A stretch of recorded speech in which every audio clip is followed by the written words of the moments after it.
you're probably wondering also about the cash part of this. What we have seen is that you can quickly disrupt a paid app service with a free app. It's happened time and again. The freemium model seems to be the dominant one, and really the way that I explain that is the demonstrating of value. If you can demonstrate value to someone, then you can ask for money. And there's the ideas of those, you make the app twice. You make the light version, which has very little or a limited time feature, and then you encourage people and push them into the paid version. It is such a competitive market to fill that millions of apps that are out there, that getting your foot in the door seems to be as important as having good copy on the App Store. So the other thing that is interesting to people who might not be familiar with the mobile space is that the price can fluctuate. You can go in and adjust the price. There's been many stories of people gaming this system. I don't think it is quite as effective anymore, but in the early days of app stores, the idea was that you would drop your price to a quarter for a $10 app or something, and then you would shoot to the top. You would promote that it was a sale, and you would shoot to the top of the top 10 list, and when you reached the top 10 list, you would put the price back up. And so that was a gaming of the system. But what I think is interesting is that you can see, based on experiments, this is sort of the A/B testing of what is the tolerant price for your product. I think of Kickstarter and things as the real, actually pre-sales, which I'm finding is the most successful model out there of offering people something for their donation and saying, we want you to be a part of it. It's not all altruism.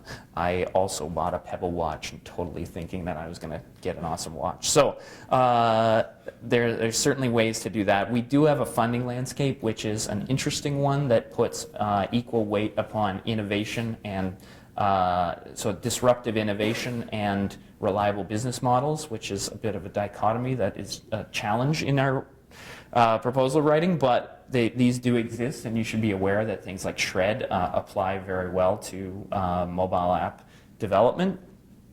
And the way that I try to do it is to also break out of some of the things that the publishing world, the television world are thinking in terms of national regions or even provincial regions. There really are sort of two things in the mobile world. There's the whole planet, and then there is a local identity and local data. There's also regional differences. Krista was speaking at the beginning of the day and said, how important it is to realize that your Spanish version of the app needs to be completely inside that culture, as opposed to just a strict translation of an English app. And so while there are still often language and cultural barriers, that's what I group more in the local, and I certainly don't think that it is bounded by national boundaries anymore. If you think of, say, for instance, a Latino community in the United States or something being a strong user, as opposed to just drawing a line and saying we have, these different territories. So I'm going to wrap this up, and I've almost hit exactly half an hour for you, Kathleen, which is that I encourage you to get out there. I'm hoping that what you've seen in this presentation is that 90% of the concepting phase of mobile development takes very few technical skills and a lot of motivation.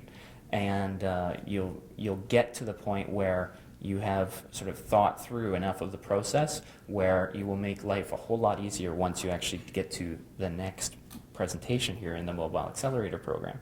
And these are some bullet points that I would leave you with is, people are going to look for utility or entertainment when they're seeking out mobile apps. So it's really important to understand what that means for your users and be able to measure it so that you know where you're going. The connectivity, I think, is the number one piece, and how it connects to each other all the time, different APIs. The kind of fluidness of mobile is really interesting, and the idea that you're going to be constantly launching. The links that I've left you with here at the bottom is the first one is very Google branded. It's an Android initiative. What it's meant to be is a website specifically for executive level people who are considering a step into mobile strategy and some of the best practices that they should take. I have used it before, and the last is just a quick link to this presentation in case you'd like to show it to anyone. So if you type in Stitch Media, you'll find me, guaranteed. So have a look. My name's Evan, and thanks very much.